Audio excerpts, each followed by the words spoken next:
That's what this Pastor Dot is talking about. Says, Okay. I'm always so scared when security officials at Abuja airport ask me for something when screening me. That is it. How, if a security person is asking you, what do you have for instance, how will it not be compromised?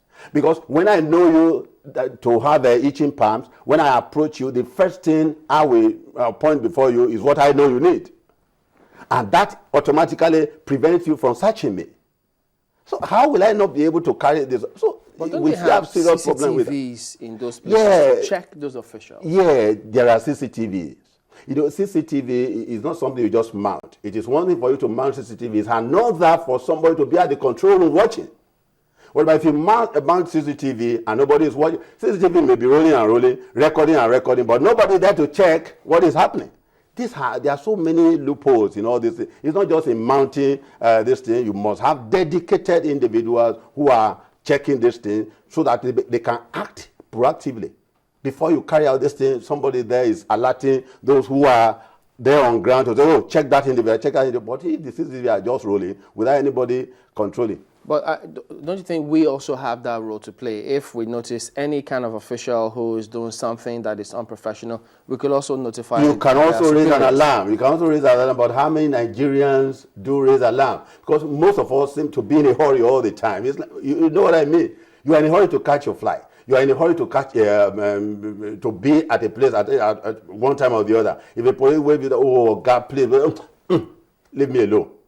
And you knowing that the moment you just flip the Naira note, it will leave you alone, you do it and you get off. So what time will you have now to raise alarm? So this all the areas we need to actually orientate ourselves and let the government set the pace. Let us see those who actually have the legitimate uniform to do this thing, to set the pace by not taking bribe. Even at our borders and all this thing, because all this gone, like I said here on our platform before, the arms and all these things that are coming to our country that are alien to us before now, that we now find as part and parcel of our daily activities. They find their way through the borders. People man these borders. You know, the transport sector also has a very big role to play here across the country, different states, even the center. Because look at this incident in Kano where an explosive was hidden in the refrigerator. So they tried to put it in the bus that was traveling, I think, to Port Harcourt, and then it exploded. So those unions, they have to involve them somehow to implement some sort of check to ensure that they also come into all of this. I think they are being involved, except the ones that actually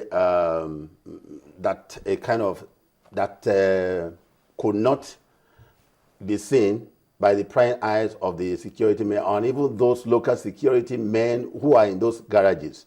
I want to believe that by now they also know that their lives, not only their lives that are at stake. Warned that the last time about motor parks that they should reorganize themselves, yes. Possibly get a chief security officer or someone on security to ensure that certain things don't happen. But after some time, we heard that on air. It's just like anything in Nigeria. The moment we have adverse situation, so we come on air, we tell people this is what we are doing, this is what we are doing, we have done this. Is there any monitoring mechanism? Does anybody monitor them? Does anybody go back to see that these measures are really carried out?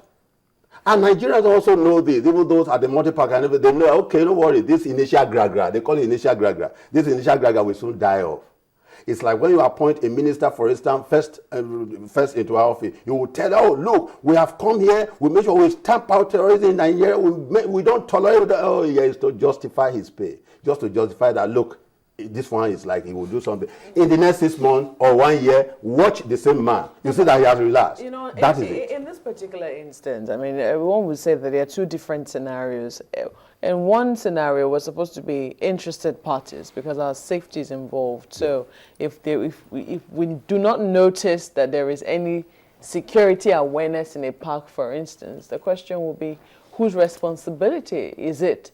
Because at the end of the day, if something happens, we all die. Yes. You know, unlike what we'll obtain in the ministry where some people are profiting from that sort of situation. In this particular instance, shouldn't we all be interested parties? We should be, really. And that's why, you know, constant reminding them, you know, constant training, you know, this security as people in uniform, going to them all the time to monitor and to make sure that these things are carried out. For instance, you also can do a lot. You know, in the media, you can go there without announcing. Just go and survey. Just go and see how they are actually carrying out this. If you see any lapses, for instance, you can draw their attention to a place. I remember this is supposed to be, this is supposed to be.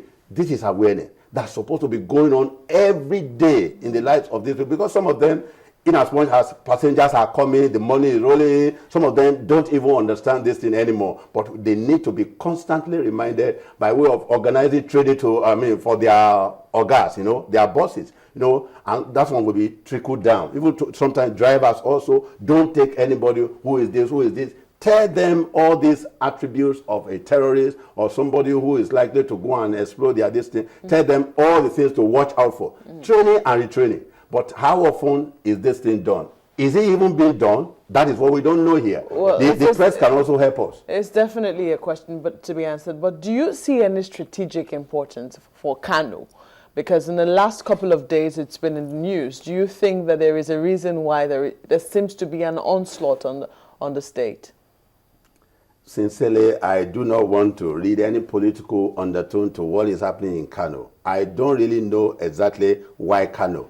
Because otherwise one would be saying that, okay, is it not only recently they just had a new emir and all that. So when you want to go into all that extreme, a lot of meanings will be read into what is happening. But I don't want to do that. The reason I asked that question is because of, you know, the Abuja bombings, when it happened twice in the same place, and then we now saw the Emma Plaza bombing. Someone said that the terrorists were trying to send a message to us that, you know, it would seem that nowhere was impenetrable to them. Are we getting some sort of message in Kano? Because Kano had been, a lot of people say Kano had been relatively safe before now. Sincerely, there is nowhere that is penetrable to these bad guys. It's just for you, the inhabitant of that place, to be aware. Don't have the failure of imagination like the Americans had before 2011. Sorry, before, what do you call it, 9/11. It's failure of imagination. America never imagined that such a thing could happen on their soil. It's not as if they didn't have the manpower and all it took to actually check these people, but they didn't just imagine it. So we should not have that kind of problem in Nigeria that, look, no, here, no, here, no. That's why here in Lagos also we have to be extremely careful everywhere in Nigeria today. Because it is the place where you least expect them, they will penetrate. They are actually looking for that vulnerability. They are looking for that kind of lethargy. No. You just relax. Okay, nothing like that. We've not had the history of such here, so it's not likely to happen here. That is what I'm talking about. We should not. Any state in Nigeria today, nowhere is safe. Dr. Adegbile, before we go, I wanted you to look at language of communication. You talked about awareness, and most times language of communication is very important. Do you think we have actually cashed in on that, using the language that the people understand to let them in on what kind of measures or preventive measures to put in place so that they know what to look out for? Well, I really do not know what the government is doing in that regard, but I want to suggest that a situation like that in the north, where they are predominantly, Hausa, Fulani, they know their local languages there.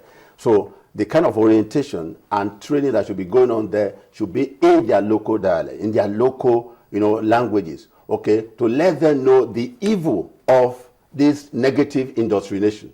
Because there are people who sow this seed. People make them realize that this is bad, this is bad, this is bad, without anybody coming to check back on them. So this language, for instance, or the dialect should be taken over by government.